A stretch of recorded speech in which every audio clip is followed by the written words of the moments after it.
to the Good Listening To Show, Stories of Distinction and Genius. I'm Chris. What's your story, Grimes? I'm about to flash at you on camera.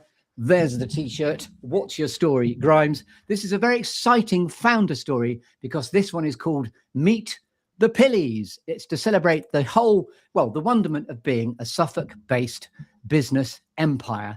This is the story about the sort of the ascension and the growth of Daniel Pilley and his elite crack squad of James Pilley and Rebecca Clark, and together they are the Pilleys. And I'm riffing on the for the title of it, Meet the Pilleys, I'm riffing on the Robert De Niro film Meet the Fockers, which I hope you'll excuse. But welcome to a special founder story where we're going to tell the story behind the story of everything that you're up to. And we're going to talk about three things. We're going to talk about Salon 9. We're going to talk about the Suffolk Hotel and your new swanky Tiger Fusion restaurant. And also, Daniel, as you being a business accountability coach as well. So yes, welcome to the show. And this is also history in the making because this is the first time I've curated a trio of guests through a single pass through the clearing. So how's morale? Good morning and welcome to the show. Morning, Chris. Lovely. And so what's the story of the moment or the story of the day in the Pilleys empire? What's going on for you? Story of the day. Well, we've just been discussing, Rebecca was at a GHD event last night. GHD being? GHD is hair straighteners. It stands for Good Hair Day. Ah, good. And you're having a great hair day, may I say, Rebecca, as well. So you're living the dream of Salon 9. And also the important thing about Daniel, we know each other through Entrepreneurs Circle, through the inner circle as well. And the really important thing is, as an accountability coach, because this is a family business, you're not just on the sidelines, you're actually in there doing it, living it, I suppose, in the trenches, metaphorically, which is what your main cut and thrust is as an accountability coach as well. Yeah, absolutely. I don't cut the hair, but I have been known to pull a pint and get stuck in making beds and what have you in the past. So I certainly know what's needed to do to run a business. Along with James, getting the Gainsborough spa up and running this year last year now, getting that up and running was, a big part of 2025. Yes, and let's get you in, James, as well. How are you doing? And tell us all about the Gainsborough Spa and Health Club. Yeah, so the Gainsborough we took on in July last year. Yeah. So it's totally new industry for me, for all of us.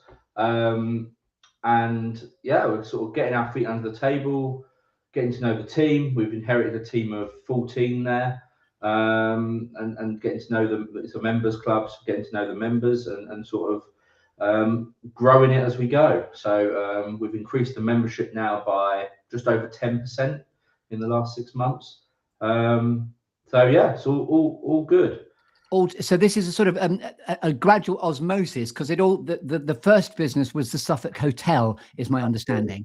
Yes, so we've had the Suffolk Hotel, and what was our bar 9 Jars, we've rebranded into Tiger Fusion just last week, which is now a East Asian fusion restaurant and cocktail bar. But that business we've had for 10 years now. So yeah.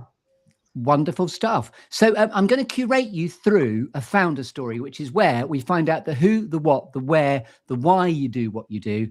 And then crucially, we're going to find out in a very exciting moment at the end called Show Us Your QR Code, Please. I've produced some lovely, beautiful QR codes to take us to all three: Salon 9, the Suffolk Hotel, and also the Gainsborough Health Spa as well. So that'll be a very exciting moment. So this is the... well, your founder story is the who, the what, the why, as I've said. So shall I get you on the open road of doing that? Absolutely. Yeah, Let's go. Go for it. So it involves, and if you've not seen the show before, where have you been? It involves clearing a tree, a lovely, juicy storytelling exercise called 5, 4, 3, 2, 1. There's going to be some alchemy, some gold, a couple of random squirrels, a cheeky bit of Shakespeare, a golden baton, and a cake. And of course, talking about Shakespeare, we must talk about Thomas Gainsborough, who is the famous English landscape portrait artist that your health spa and club is named after.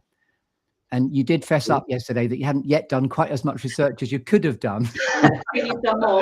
You've definitely done more there, Chris, and you've done very well done. But no, yes, we're based in Sudbury, or postcode just outside Sudbury in Suffolk.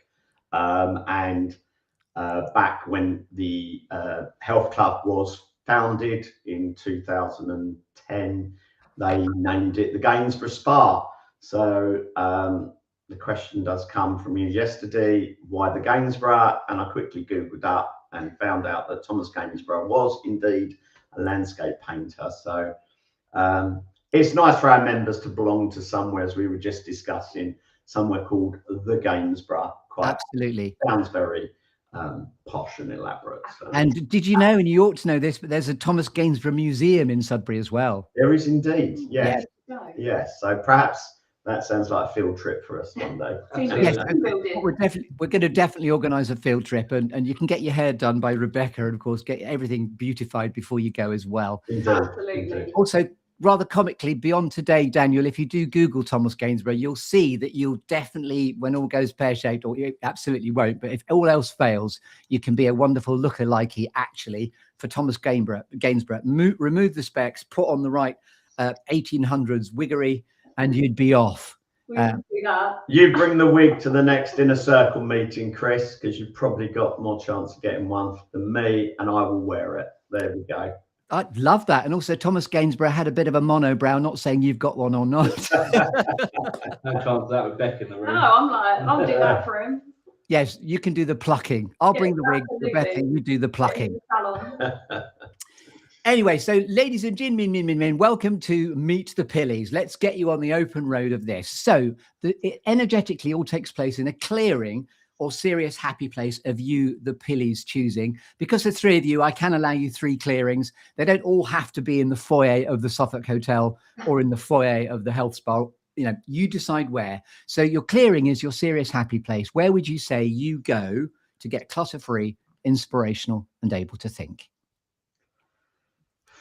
It's got to be a holiday. It's got to, it's got to be a holiday. Yeah. Where that holiday is, I find a new happy clearing every year, I think. Dubai is, definitely up there on the list of a very happy place. I think we're going to find a new one this year. This is the first time, isn't it? I think we're all the same, actually, holiday and being abroad, but we've booked our first family holiday as a 6 since having all these businesses. As an 8, actually, forgetting my own children. There's more Pilleys to meet, we know. So how big how big is the complete replete Pilley squad? So there's 8 of us. So our newest addition is Isabella, who was born in November last year, and my other daughter Georgia, and then Becca's husband Alex, Claire, my wife, and my wife Pippa. But yeah, I think actually we're probably all similar on our happy place, aren't we? Yeah, holiday, definitely just getting away, being in business, it's tough, it's not easy. And you do need that place where you can just go and unwind, even if it's for a few days, or as it is with us, for a week in the summer. And both my kids, I've got Stan and Lily, 26 and 18. And whenever we go on holiday, it's very definitely the bank of mum and dad that keeps on paying. And my daughter is always making herself strangely available for the next family holiday. So my question to you, Daniel, are you the bank of dad for the holidays, or are you now expecting everyone from the business empire to pay their own way? I tend to have a slightly deeper pocket when we're on holiday, but no, I'm very fortunate. My children now, being successful as they are, do definitely contribute, and I'm very fortunate in that way. Chris's idea. Yeah. I think the bank of dad sounds good to me. Yeah. I was thinking that, Chris. Why did you bring that up? So Rebecca, I've got your back, Rebecca. Yeah. So you're not going to commit to one holiday destination. You've just decided that your clearing is whenever you can get away to holiday destination of choice. I think if I had to choose one, it would be Dubai, which I think Rebecca's probably going to say the same. Absolutely. I've never been to Dubai, so mine's not Dubai. Okay, where would yours be? I think, obviously we've now got the children, so our holidays are at the moment a little bit different, more sort of static caravans in this country as opposed to Dubai. But Mexico is one of my favorite places I've been to. So if I had to choose somewhere to go back to, it'd be there. Lovely. Now, my conceit is now to arrive with a tree in your clearings in order to plant it in the sand and then shake your tree to see which storytelling apples fall out. How do you like these apples? That's another riff on a sort of Robert De Niro type frame of reference there. It'll be a palm tree if I'm in Dubai, but yeah, okay. And so now I'm going to shake it. And you've been kind enough to have thought about 4 things that have shaped you as a family and as a trio of businesses, 3 things that inspire you, 2 things that never fail to grab your attention, and borrow from the film Up. That's when 2, well, squirrels are going to come in, your monsters of distraction. And then the one is a quirky or unusual fact about you, the Pilleys, that we couldn't possibly know about you until you tell us. None of this is a memory test. I'm going to curate you through it gradually. And also thank you for working out how, as a trio, you're going to interpret the shaking of the canopy of this structure. It's not a memory test, as I say. So first of all, just also to remind you, you can go where you like, how you like, as deep as you like into the nature of your 3 businesses as we go through this as well. So first of all, 4 things that have shaped you, the Pilleys. Over to you. I mean, I've got to start with the family.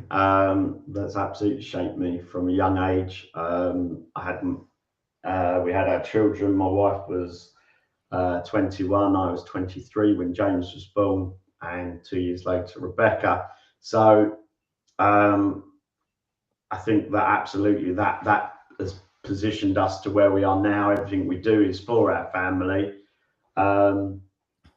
And I did decide to start my first business when Claire was 8 months pregnant with Rebecca.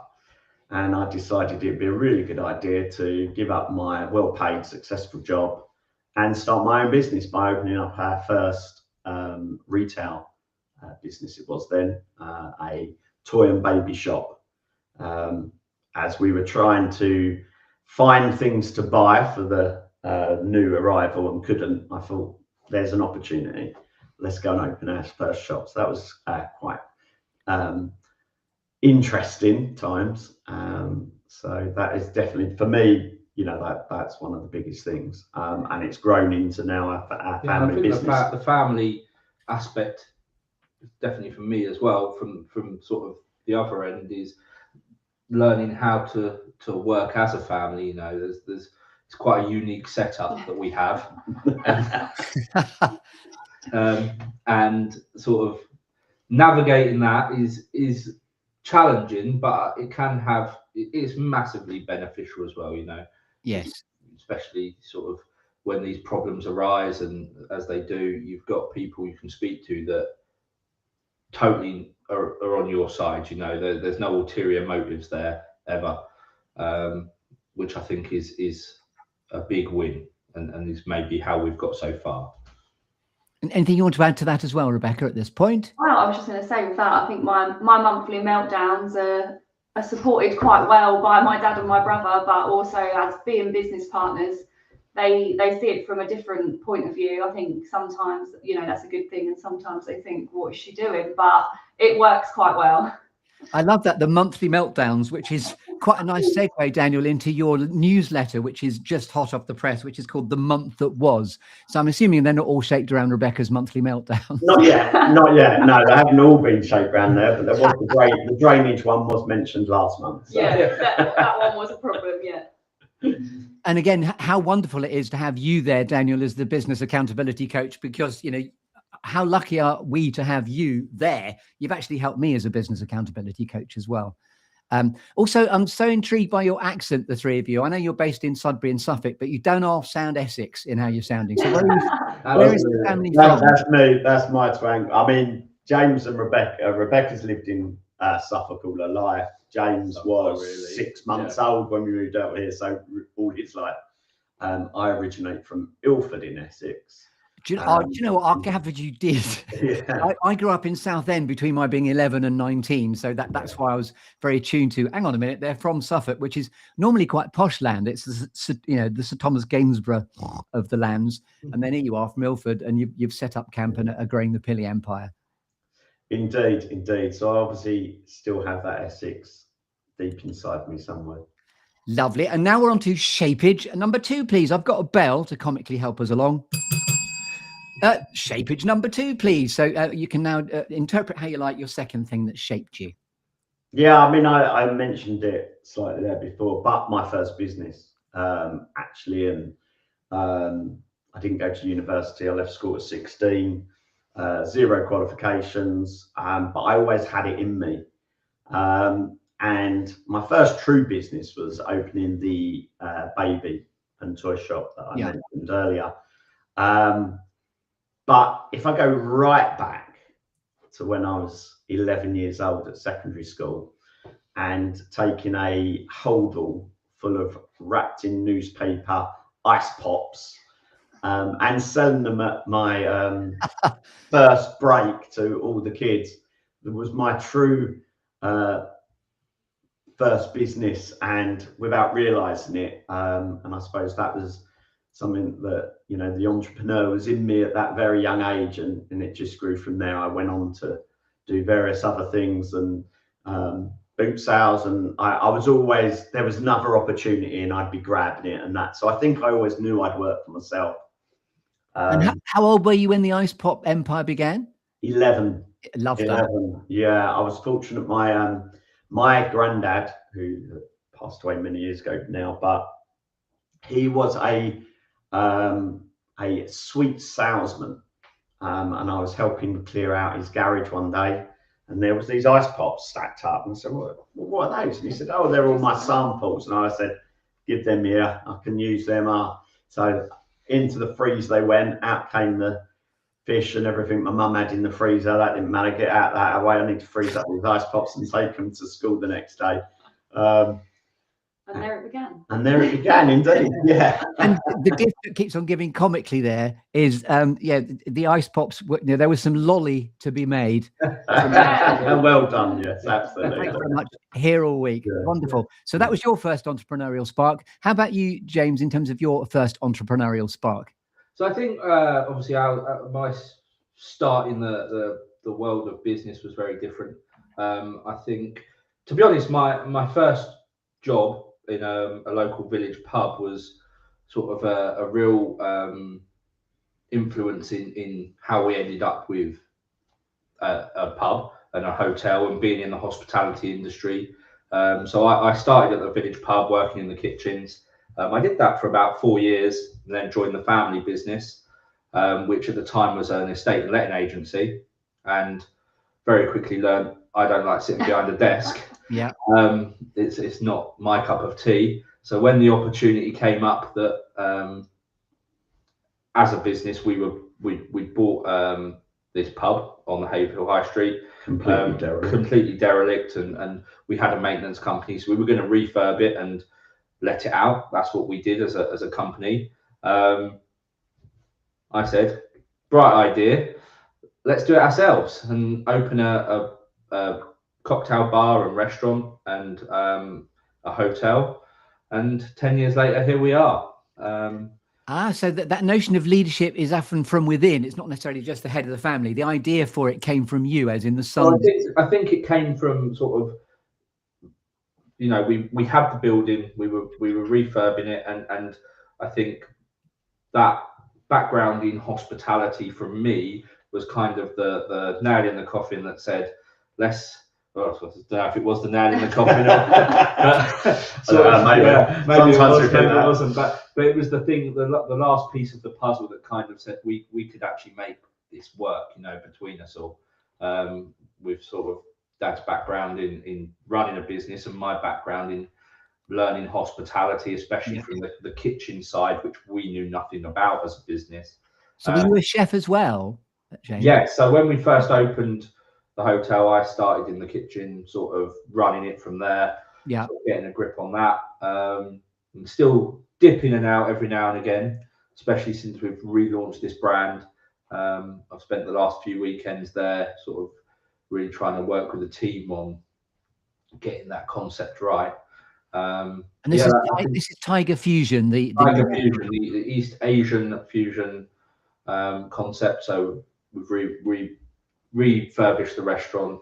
We're currently refurbishing the bar. but all new menus, new sort of fresh ingredients, and the way we cook, the processes we use are all very new. So yeah, it's a complete overhaul of what we've had for the last 10 years, really. And did you have your own passion for that type of food, as in the sort of type? I've always liked cooking that sort of food. Yeah. So yes. It was kind of dinner at James's house is always nice. They all like coming around for dinner. Yeah. Christmas at James's is 10 out of 10. That's a great line. Christmas at James's is 10 out of 10. Yeah. And Rebecca, as you've taken the wonderful bit of sunlight there as well, what was your first sort of entrepreneurial spark? Because of course you're now running a very successful entity called Salon 9. Yeah, so I think for me it was, obviously I trained being a hairdresser and worked in a salon on the high street, and I love doing bridal hair, and I found myself quite often booking holiday at the salon to do weddings, because I couldn't go out to do them like during my working time. And then my husband would say to me, when are we going on holiday? And I'd say, well, I've used all my holiday to work. So during COVID, weddings, were being cancelled and people were looking for suppliers, and my inquiries just went through the roof. So I went to Dad and I said, I really want to do this on my own, but I don't want to be a home hairdresser.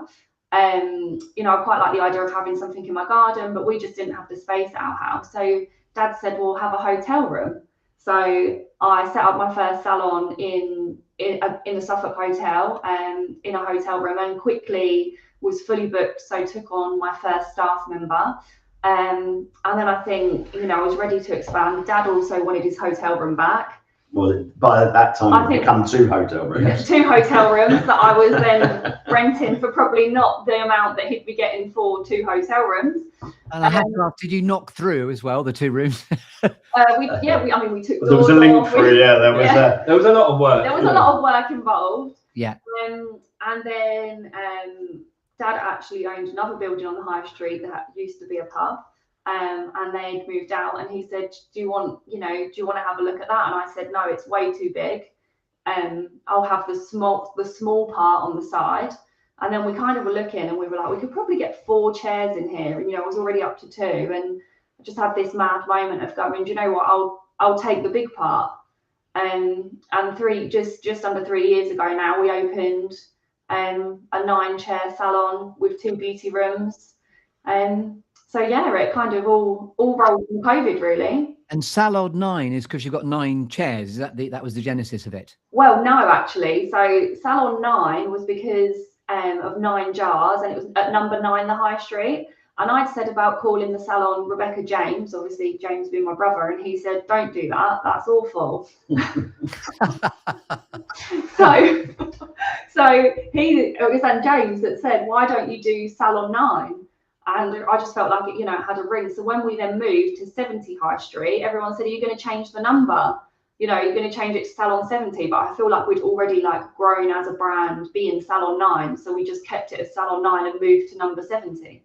Well, I don't know if you'd appreciated before the 9 chairs. No, yeah, exactly. No, yeah, but it is quite funny when you actually look, and it's like, yeah, we've actually got 9 chairs as well. So tune into the numerology of that, because exactly.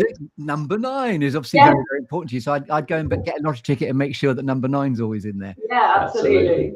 Also, it sounds like it's a wonderful expansion of an empire in its genesis from the classics of a cottage industry. The idea of it being internally within hotel rooms, or within, your business too, James, has grown from just being part of the fabric of the building, and then you've all just had to sort of you've done a bit of centrifugal force into the rest of Suffolk and how you've expanded. Yeah, I think so, and I think that was always my ambition to do more, and I think that's how the Gainsborough come about, wasn't it? We were walking the dog one day, and you was a member at the Gainsborough, and we were sort of having the conversation about how you maybe want to do a little bit less now you've got grandchildren, and so let's buy another business. But my thing was very much, but I don't want to do less. Maybe this is the time for me to sort of look for more opportunities, and although I didn't find the opportunity, you did, but the same day you went into the Gainsborough and had the conversation with the owner, ran just off there, just by back, by instance. And I couldn't help hear you saying it was the dog that actually sniffed it out. I think the dog is the true entrepreneur. Yeah. I think so. He went and sniffed out. Yeah. We might bring him in He is the later. king of the family. So He he's has his own absolutely, sofa and all sorts. definitely rules the room. And what breed of dog are we talking? I can't imagine a little tiny little Chihuahua or Golden Shih Lab. Tzu. A golden lab, of course it is. Yes, Suffolk Golden Lab. What's the name of the dog? Teddy. Teddy is the right answer. Or puppy dog. Puppy dog, yeah, if he's naughty. Love that. How old is he then? He's 3, coming up for 4. Love that. Yes. So please do bring him. Yeah, I will. He can make comes a in on little your lap. That'd be a great addition. appearance at the At end. the end. We'll bring Yeah. him at the end, otherwise we won't get him back out. So anything else you want to say about shaping you and or the family and or the business before we go on to the 3 things that inspire you? I think the sort of final part really on that is it has been really nice, especially for me, is that James and Rebecca now really, although we are involved in all of the businesses together and help one another and have very much now I think they feel, maybe I'm surmising this, but that they do have their own destiny in their hands now, not just working for Dad's business. You know, James is very much driving the Gainsborough Spa now, and Rebecca the same with the Salon. Yeah. So, and I think that's really something to be proud of for myself, that they now seeing them, making their own success. It's the living the dream of the family business from the point of view of you are the great enabler, if I may call you that, Daniel, because obviously it's all as a triumvirate of how you've grown the empire. I need that wig now. If you're going to call me that, I definitely need that Thomas Gainsborough wig. I'm the great. We need to get you sat there, so we need to. I need a cloak as well. You definitely need a cloak. You need a cloak, a cane, and a Thomas Gainsborough wig. That's his Christmas sorted out. So 10 out of 10 for Christmases at James, and then you need to get a wig. Oh, can you imagine the girls The in the salon? salon, the salon girls wouldn't cope. They think he's hilarious. He walks in and they think, who's this amazing. They just laugh at him basically. Yeah, I'm not sure if that's a good thing or bad, but I think it's a good thing. It's a good thing. Yeah. Okay, so now 3 things that inspire you as a family unit of the Pilleys. I think our teams, definitely. I think, building a team, we wouldn't be able to do what we do without our teams. I think we could definitely say that we get a lot of inspiration from our team and working with different people. I think between all 3 of us, is it 52 people we employ? Yeah. Wow. Well, we worked out the other day that actually if we all went out together now as a group, we could actually hire a coach. And that was a little bit scary to realise that we actually need a coach now. So we told them all to make their own way for the staff party. Yeah. We're talking about a coach where the wheels on the bus go round and round. Yeah, that's the We're one. a business coach, aren't we, at this Yeah. point? Yeah, indeed. But yeah, So- no, I would say the team, definitely. Yeah. So the whole Pilley empire then is 52 strong. So it's a coach load of the Pilleys, basically. Yeah. It is indeed. Yeah, they're not all Pilleys, but they are. That They would are make like it a bit family. inbred, I think, if it was all they were all Pilleys. Yeah. Yeah. Lovely. A second thing to inspire you? I mean, I've got here, and I'm going to steal the thunder, but I've got my granddaughter. And I do have 2 lovely granddaughters. Isabella's only very, very young, so I'm sure she will go on to inspire me. But one of the beautiful things I've been able to do by having more time is I take her swimming every Thursday without fail. And I'm teaching her to swim, but seeing her determination to swim is something quite special. She's not 3 yet. And from about 18 months old, she's just been, she gets in the water, I want to swim. And she just dives under the water and thrashes her legs and arms about and sort of waddles. But she is determined to swim. And it's just a great thing. And absolutely, I just love it. I just love it. Which allows me to say, as a business, you all need to get into the same swim lane and follow your granddaughter, basically. Exactly. But I think that's come from, I think the thing is now that I am being able to create that time. And, James now finding that as a parent probably is you don't have that time when you're a parent as much that you do in later life. It's something that you need to work on and find, but it's very easy when you're in the business, to suddenly be working 6 days a week and early mornings, late nights, because you have to do that. Yes. Oh, I've lost you. we've temporarily lost the guests. The stream has run down. So hold the line caller while I find out where they went. We've lost the connection, chickens. This can be edited out if you're still watching at this point. So I don't know what's happened there, but I will be ringing them up. So you watch someone now trying to get off airplane mode and ring the Pilleys, see if they're going to come back in. Oh, easy. We've definitely lost them. Houston, we have a temporary problem. Oh, they're on. Yes, we'll just have to wait temporarily. This will be edited out, but you're now watching me do some filling in as we've temporarily lost the Pilleys. Here we go. It's ringing now. Oh, they're back in. Hold the line caller. We're back. We're back. You've lost Rebecca. I can't help noticing that. So very quick comfort break. So, what happened then? I don't know. We just had a lost connection. We're back in the room. I did some great filling there. You'd be delighted to know. Dan, my podcast editor, not you, Dan Pilley, will know exactly what to do in this moment. But if you've been watching, that was a little bit of that was a bit of a shit happens in terms of resilience. Absolutely. So we are down, Rebecca. She's gone for a comfort break in the middle of the podcast, has she? She has. Well, I think she wouldn't have done, but then the connection dropped and she was like, I'm off. So I like that. She's off like a greased weasel as soon as the connection dropped.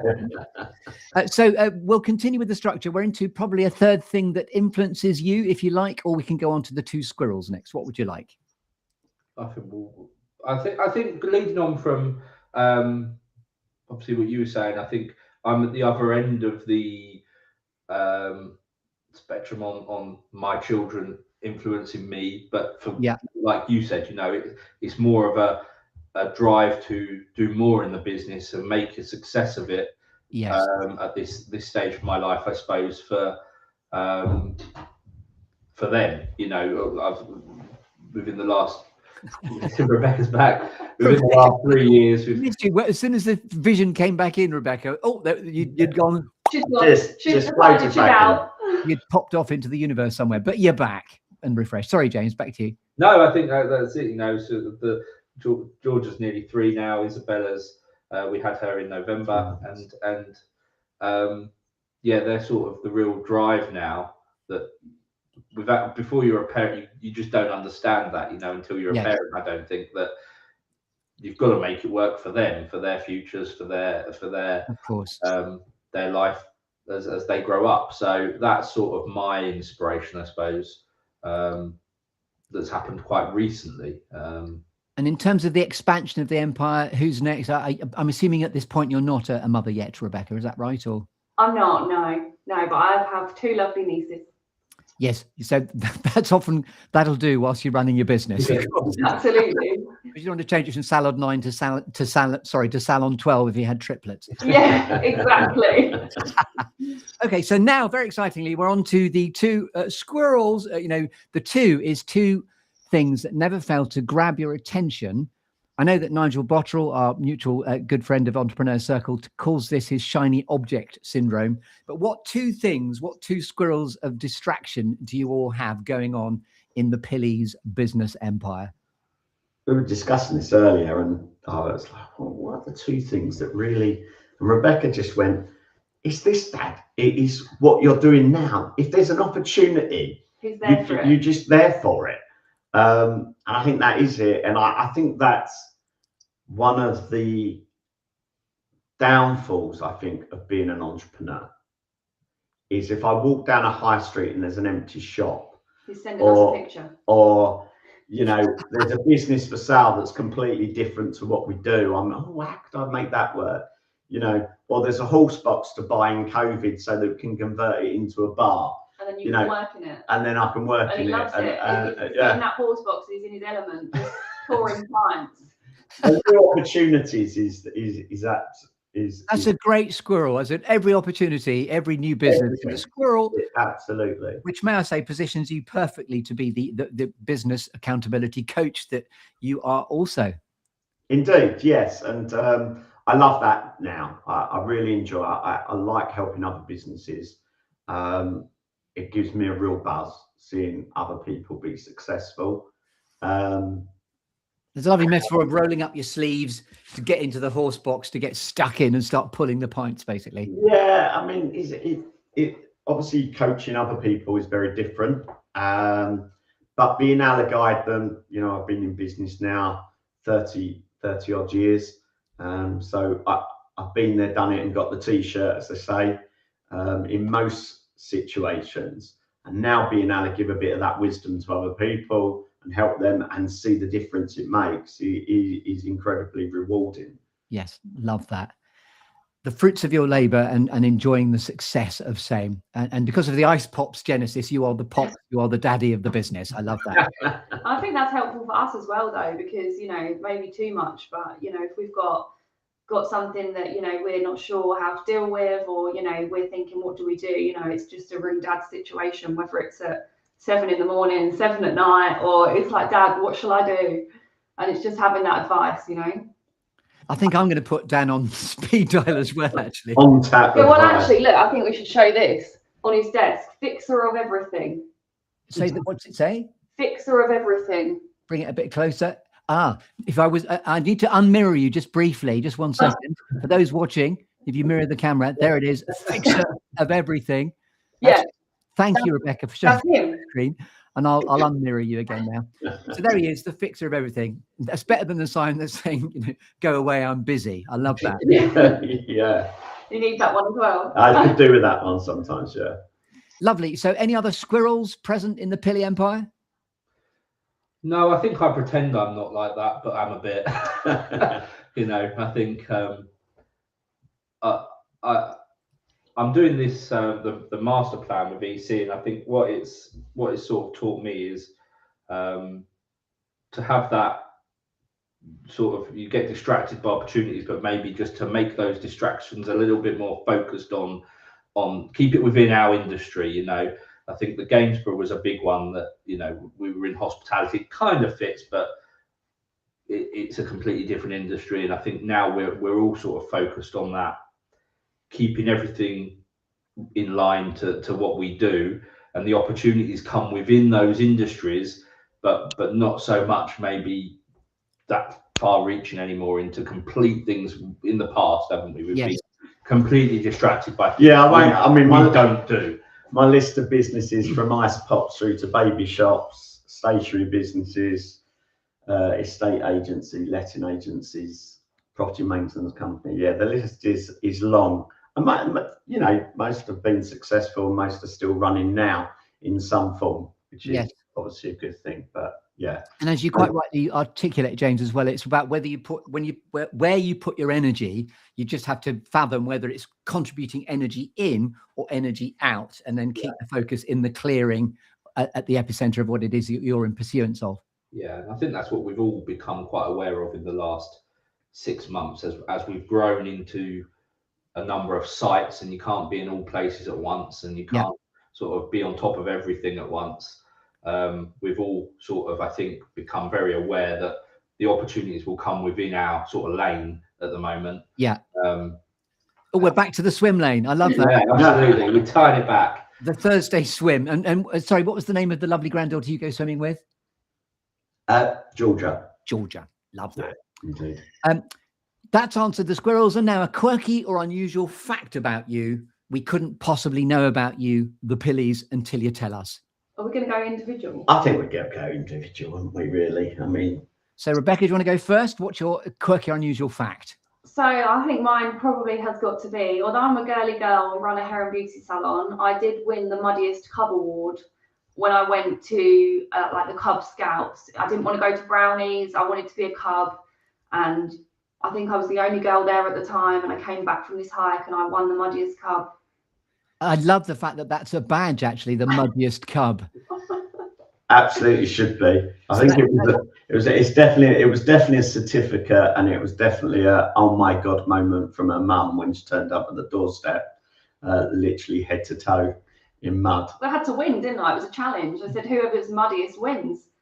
There's definitely grit and determination. Throw yourself into it, you know. There's barefaced grit. Come on, love that. That's a great fact. Thank you, James. Quirky or unusual fact about you? So I suppose something people don't know about me is I am listed on IMDb as a producer, and my claim to fame is that I worked on a film production, God knows how many years ago now, and ended up listed on IMDb. It's on Netflix. It's called He Who Dares: Downing Street Siege, and I ended up doing all sorts of roles like makeup artist and health and safety executive, and I was actually in the film with a line. So yeah. To put this into context, he was actually 18 as well at the time. Yeah. So You just sent him off. just sent him off and sent off to London for a few weeks and create this film. Yeah. Also, what a great title for the men in the family, He Who Dares. And that's Yeah, quite absolutely. Business Empire.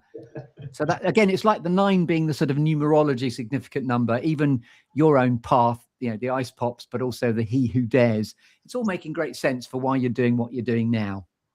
Remember that adage, we've prepared our entire lives for this moment. Your moment in the sunshine. Here in the Listening To Show. Brilliant. Daniel, Dan, what would be your quirky or unusual fact? well, I once saved. Got a few. I've got a few, but yeah, I'll stick to just one for now. I once saved a sheep from drowning. What a legend. So talk us through that. Absolutely. Yeah, this was in Wales. It's on YouTube, isn't it? It is actually on YouTube, yes. On IMDb as well? No, I haven't yet. I was the producer. Yeah, I was the film director, actor. I played all roles. Now, we were walking along with some friends in the Welsh countryside along a canal. And on the other side of the canal, there was a sort of an inlet. And we could hear this little lamb crying. So grabbed our attention. And when we looked over, we could see that its mother had fallen into the canal and was holding its head up on the side with no way of getting out. It's not funny, but it's hilarious. So somehow myself and my friend Paul, we managed to get to the other side of the canal. And that is at the point when I realised how bleeding heavy a sheep is. You know, that and that. I mean, you imagine. I suppose it's obvious, but when you put a woolly jumper in water, it becomes really heavy. Yeah. And there was probably 10 woolly jumpers on the sheep or whatever it was, and we were trying to pull the sheep out, which we did manage to do. That's very Monty Python-esque, if I may say. It was indeed. It was a funny moment, and we were very proud. And had a little tear in our eye when the sheep waddled off and the lamb come over to its mum, and we'd saved the day. So in all my circa 200 episodes, no one's ever had the random fact of I know how bleeding heavy a sheep is. Absolutely. And you are right, it is on YouTube. It's not as successful as my one only ever TikTok, which is now around about 600,000 views. But maybe we'll leave that one for another day. But if you want to check it out, it's there. Jimmy, your film on YouTube of the sheep rescue doesn't have likes, it has bleats. Yeah, indeed. Thanks very much. We have shaken your tree. Hurrah! And now, in the structure of this, we stay in your clearing, which is your different holiday destinations of choice.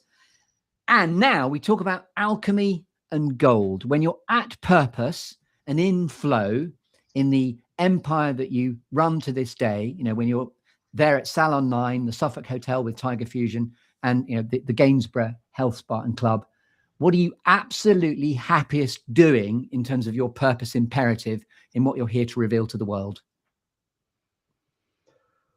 Wow. I'm actually at my happiest, and someone once said to me, I'm a bit like a pig in shit. Is when I'm selling. When I see an opportunity, how I can mold that, how I can, you know, turn that into a new opportunity, which is why I've loved at the moment the building the Gainsborough Spa, and now, you know, just 6 months later, you know, and people, and even when I start to say it, I think we are absolutely nuts. Completely refurbishing and changing our whole ground floor of our bar into the Tiger Fusion. When there's a challenge on, when there's a deadline, I don't work well with that. you work the complete opposite. In fact, when we were opening up the salon in where it is now, Rebecca had actually been at a wedding on the day of the opening. We were launching at 6 o'clock, maybe 5 o'clock, and I walked through and had a bridezilla moment. And literally had a complete meltdown with 2 hours to go. And there's me just going, it will be done. I always meet a deadline. Give me a deadline, we'll meet it. And I did admit at that point, I thought I might fail because I looked around and it definitely wasn't ready for opening. But hey, we achieved it. It was open. It was amazing. And I work best in that pressure. I absolutely come into my own. Love that moment. So in playing to individual strength, I remember you just said, Rebecca, that you'd had a bridezilla moment at that point. I did, yeah. So when are you at your happiest and most in flow, would you say, Rebecca? So I think for me, either doing wedding hair, I do love being out doing wedding hair, but in terms of in the salon, I'm someone, I like a challenge, but I also like things to be settled. And I love it when I walk into the salon and all of the girls are busy and, I look around and I just think, like, I've created this, this is great. You've got all the clients happy, all the girls are happy, we're a real good team and all the girls have a laugh together. We always say you have to be a bit crackers to work at Salon 9. So yeah, I just think, when everyone's there and busy and, that environment, I love that. Lovely answer. And James, over to you. So I think I like a project. So obviously getting Tiger Fusion open and sort of getting that concept right and how we're going to sort of make that work and same with the Gainsborough, when we took that on and sort of getting to understand that business and getting to know the team. Sitting in the jacuzzi, looking back. Absolutely, sitting in the jacuzzi at the Gainsborough is definitely a win. Yeah, but no, I think it's that, sort of having that sense of striving to get it somewhere where you want it to be at that level. Across our brands, we sort of go for a level that we're not fine dining at 9 Jars or Tiger Fusion now. Got to stop calling it 9 Jars. But we're sort of trying to elevate them experiences for our customers to that sort of next level, and that's what I love, is sort of trying to figure that out and get that right and work with the teams to get to that next step up. Wonderful. So entrepreneurship is very much in all of your triumvirate of DNA, I would say. That was a really lovely answer from each of you, but differently, about different currencies and textures of authenticity pertaining to entrepreneurship. Love that. And now, finally, I'm going to award you with a cake. Hurrah. So do you all like cake? Yeah, definitely. Absolutely. So what's the cake of choice, please, before I explain what the final storytelling suffused cake of choice is? Oh, what would my cake of choice be? Depends what mood I'm in, but I think I'm going to have to say chocolate cake. Let's go chocolate. Dan? I don't want to make a mistake here because it might come, but carrot cake. Carrot cake. Oh, that's a good one. James, I'll go with a lemon drizzle just to be different. Oh. You wanted to go carrot, did you? Chocolate. Oh, you wanted to go chocolate. Yeah. The argument has commenced. We always said chocolate. Okay, so now you get to put a cherry on your proverbial trio of cakes, and this is stuff like, now, what's a favorite inspirational quote that's always given you succor and pulled you towards your future? This is where you can tune into your encyclopedic knowledge of Thomas Gainsborough and give me a really wise quote. I'm kidding, it doesn't have to be that, but what's a favorite quote that you've loved and that's helped? Shall I go first? Yes. I think and I think actually this is more so like in the last few months I've actually realized this, and it was from Stephen Bartlett, and when I read it I thought, do you know what, that's so true. And it's never lose sight of what is the quote? It is never lose sight of how much success, I can't even think what the quote is. It's never lose sight of what the quote was is a good quote. Exactly. That is the quote. No, I've got my quote written down. Yeah, I'm going to read it out. Sure. It is never lose sight that the ultimate goal is to be happy. Because I think sometimes, especially as an entrepreneur, and like we were saying earlier, you dip into this and you dip into that, and then you actually have to think, what am I actually doing this for? And yes, it is to be happy. So I think, yeah, definitely that is my quote. We got there in the end. We did, and that's a really, really profound, lovely quote. Lovely. James, your quote? So mine's not so much a word for word quote, but I think with my love of film and sort of looking back at things in that have happened in our lives and decisions we've made, I always look back to that. There's a speech in it was Matthew McConaughey in the Oscars in 2016, his Oscar speech, sort of saying about how his hero was always himself in 10 years time, and he sort of was fine with the fact he'd never meet his hero, but was always striving to be his hero, which is basically his vision for who he wanted to be in 10 years. And I always look at that and think that's sort of a nice way of driving yourself forwards and sort of imagining where you want to be in 10 years time, but being okay with the fact that in 10 years time your hero will be yourself in another 10 years time. So it's not a quote, but sort of. No, I love the intention of that, because be yourself because everyone else is taken, and never compare. Comparison is the thief of happiness. So it keeps you very anchored to what it is that you can do to make your own difference in your own life. I love that. Dan, your quote?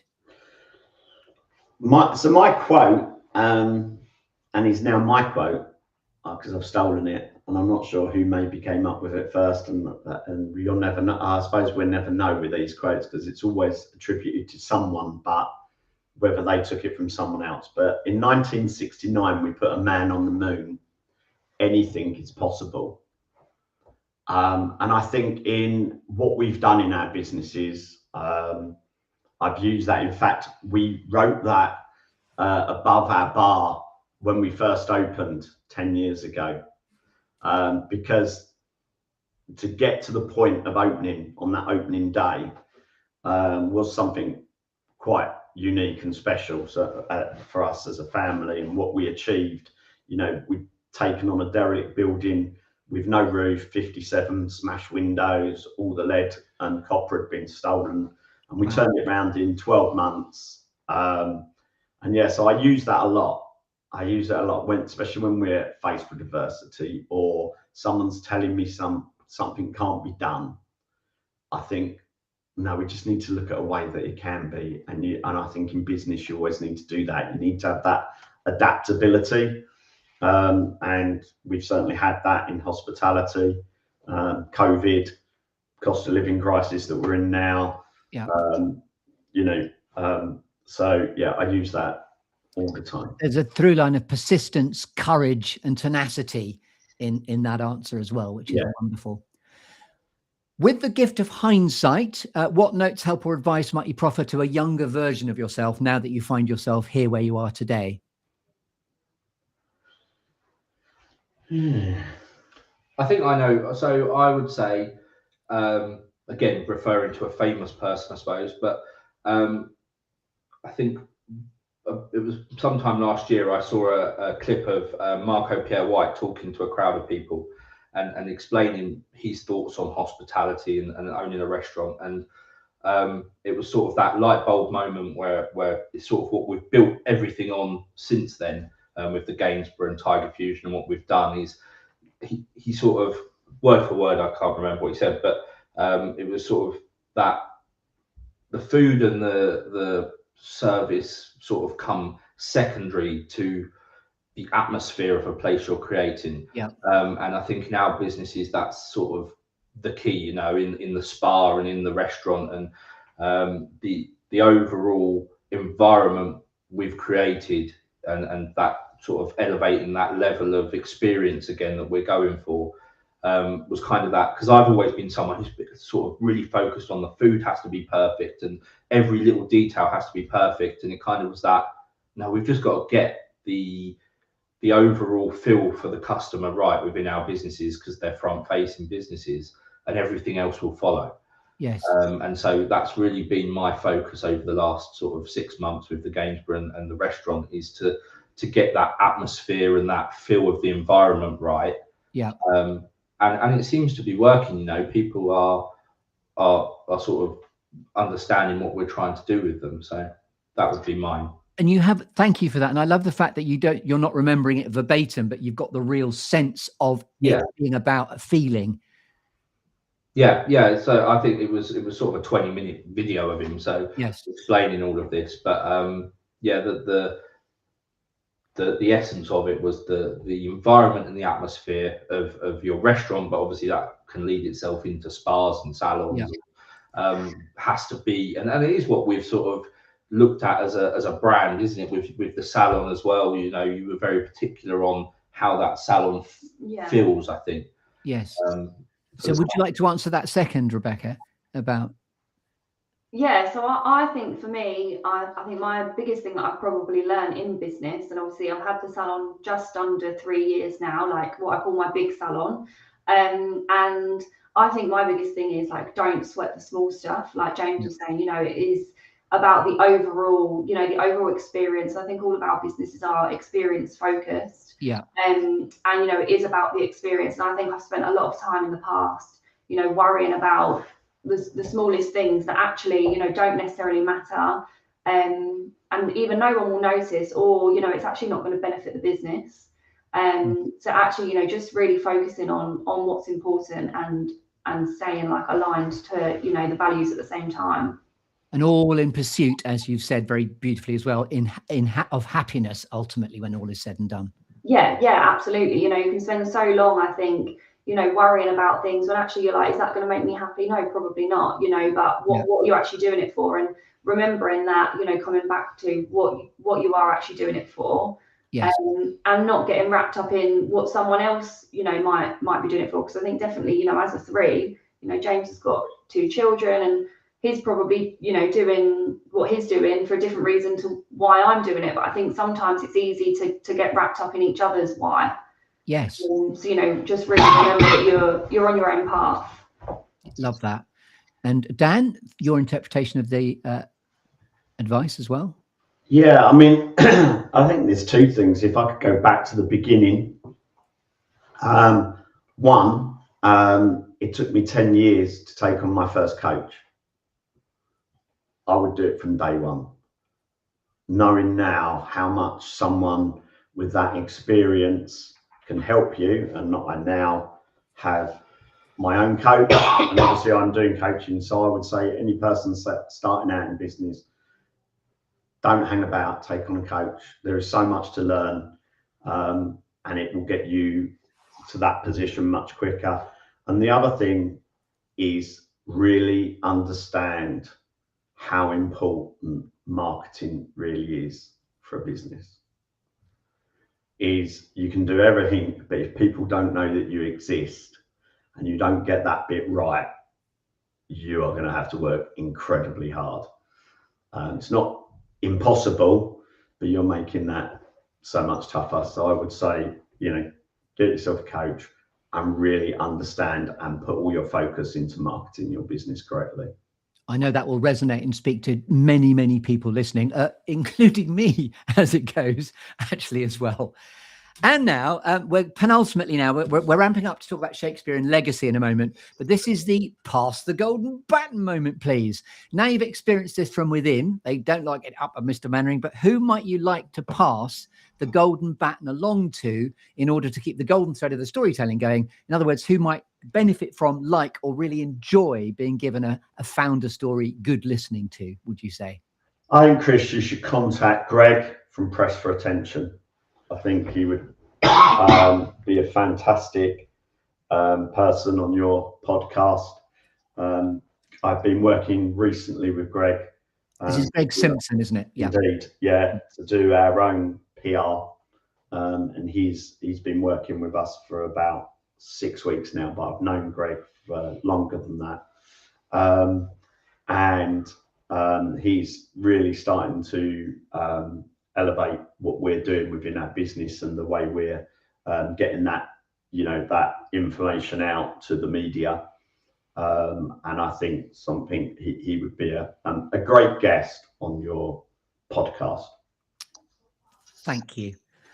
And now, inspired by Shakespeare, all the world's a stage and all the men and women merely players, this is borrowing from the 7 ages of man's speech because of my acting background. I'd now like to talk about, when all is said and done, how would you, the Pilleys, in your individual and combined business empire, how would you most like to be remembered?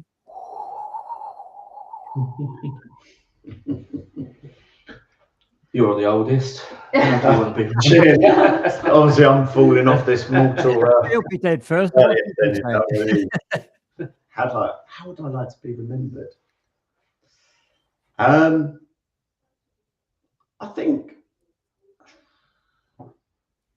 just someone that was enjoyable to work for, and I left something behind for my family that generates income for them in future generations as well. As I said, we've mentioned my granddaughters and maybe more in the future, but to have that legacy and that they, you know, have that in the future would be amazing.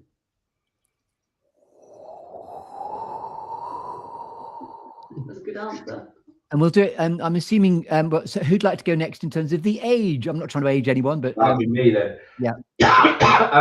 I mean, you've got a bad cough there. Oh, I know. I'm going to make it through. I've managed this far, so I think, you know, I'm sort of the same now. I've got children. It's sort of to leave that legacy in terms of financial stability and you know, being able to provide the stuff we do as sort of fond memories for my children now, and that is sort of the driving force behind what I want to do now is build a life and a lifestyle for them.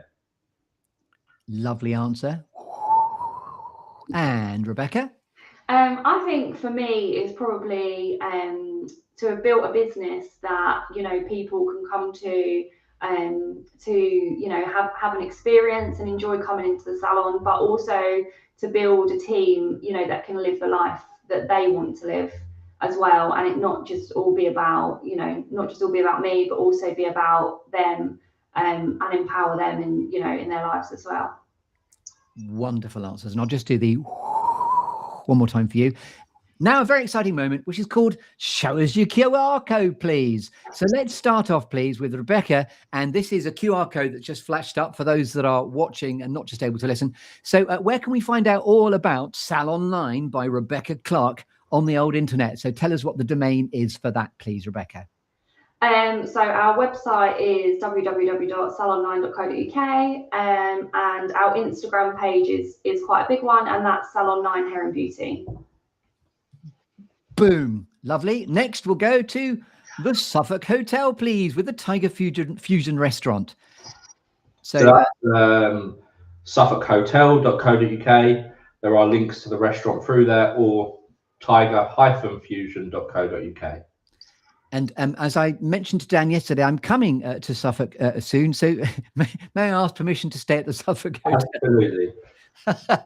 And there's obviously the Tiger Fusion restaurant. I'm also strangely available to sample that as well. And then the third QR code, no surprise, is the Gainsborough Health Club and Spa. So Dan, would you like to tell us the domain for that?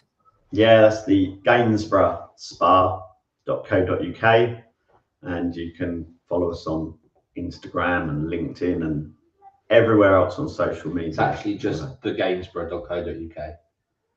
Lucky you're here to clarify. So this is why I leave it to the kids. Yes. I haven't got a clue. Thanks for asking me. I thought you were going to ask me about my coaching. I was all prepared for that, and you totally threw me. And that's a great segue there. And also, what's lovely is you're going to be strangely available in the foyer. I'm assuming, Dan, dressed as Thomas Gainsborough. Well, I'm sure. I don't know, because I'll get it wrong. So So yes, now the segue. I haven't got a QR code for you. I'm sorry to say, for the coaching. So talk us through where we can find you as an accountability coach, Dan Pilley. It's danielpilley.co.uk. Very simple. My name, and obviously on LinkedIn. I love that. My name. Daniel Pilley. My name's coaching. Dan Pilley. And there's plenty of resources on there for people to download. Free resources on there if people need any help. And just one other thing, I am aware that the Gainsborough Health Club and Spa has a particular relationship with Joe Wicks. Do you want to talk about that a bit? I better let James do that. Yeah. Yeah. So I think, well, it was actually, so we were at the entrepreneur convention last September, and he was speaking, one of the key speakers there. And obviously we'd only bought the Gainsborough in July, so just were talking whilst he was speaking about the opportunities that maybe that could present, and it was actually yourself, wasn't you, then bumped into him in the foyer? I bolted out, followed him into the Hyatt foyer, grabbed hold of him and said, look, Joe, it'd be really good to be able to have your app as part of our membership. And is there any way you can put us in touch with the right people? Which he duly did. And after a few months of negotiation, we now have the Body Coach app as part of our premium membership. And we're just about to launch it all free for our staff as well. Yeah. So that'll be going out to our team, which is really exciting. But yeah, it's a fully fledged app that gives motivational information, virtual classes, things to eat and not eat. And yeah, all branded under the Joe Wicks umbrella. Lovely. And so you're presumably on first name terms now with Joe Wicks. Yeah. Let's say yes. Yeah, I know. Yeah, that's absolutely, yeah. So if I could, I'm not sure if you remember me, but I remember him. So I mean, I've had certain famous people along the path of what I've been up to. So if Joe Wicks could appear at some time, I had a guest yesterday who is called Harry Mount, who's the editor of the Oldie magazine, and his brother-in-law is Adam. Who's the Arsenal player? The really, really famous, very tall one. Who's Mark Adams? No, who do I mean? Tony Adams. Tony Adams, thank you. Yes, sorry, I'm in the universe now, but that's got me closer to getting Tony Adams because I've suddenly met somebody who's his brother-in-law.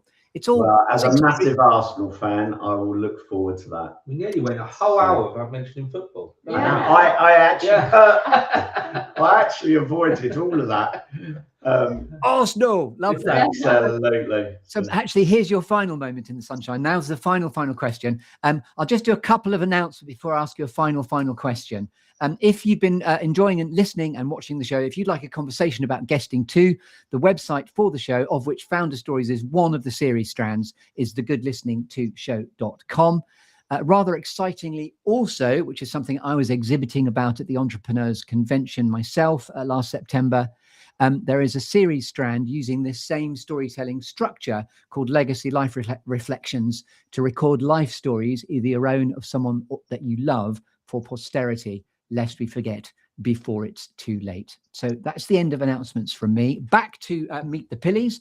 Just trying to get rid of the next. I'm just getting rid of the thing. Where is it? Hide. There it is. So as this has been the Pilleys, your moment in the sunshine, in the Good Listening To Show, Founder Stories, this is your opportunity to mention Arsenal if you want to. Dan, is there anything else finally you'd like to say? Yeah, let's hope Arsenal win the league this year. I will be one happy person. And Rebecca? Yeah. And anything you'd like to say, Rebecca? I just think, if anyone's in business or going into business, I think, just go for it and just do what makes you happy and do what feels right for you, and just remember to stay in that swimming lane. Love that. Beautiful sort of amalgamation of everything we've been discussing there, which is great. And I love the pursuit of happiness as business choices. Will it make me happy to go down this path? Yes, no, is a really good lens in which to make good decisions, I think. Yeah, I think it's really important. I think it's easy to do things just because you feel like you should, or because you think someone else is doing that, so that's the thing to do. But I think it's important to remember that you're doing it for you at the end of the day. That resonates really deeply with me as well, actually. In fact, you helped me make a decision whilst I was listening to that. That's really good. Thank you very much. And James, finally. So I think, we're in a fortunate position, although we have our moments, that we're, a family business. And as I said at the beginning, that means we have got that ultimate, trust and sort of on a different level with each other. But I think that's really important in business, even if you're not a family business, to find people around you, whether they be in your business or suppliers or coaches or whoever they are, that you can trust with that sort of maybe level of conversation that you wouldn't have maybe with your team members, because you can't always have that, but you need a group of people around you, whether it be your family, your friends, or people from outside sources that you can be open and honest and bounce ideas off of. I think that's how you move at a pace. Yes. And it's actually as a sort of entity that runs your collaboration and collection of businesses, 3 is the perfect number, because you can always have democracy going on within that. Yeah, there's never indecision. Yeah, never. Dinner times are interesting. Yeah. Yeah, and then there's the other 3 that you don't see sitting on the sofa that also have the say. The better halves. Yeah, exactly. And that becomes 6, and that's more complicated. Awkward. Definitely. So, ladies and gentlemen, I'm Chris Grimes, but most importantly, you've been listening to a wonderful founder episode called Meet the Pilleys. Anything else you'd finally like to say before we leave the programme? Over to you.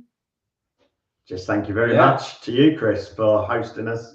It's been very enjoyable. I think we've been definitely enjoyed it, and maybe even learned some stuff about one another as well. So brilliant. Absolutely.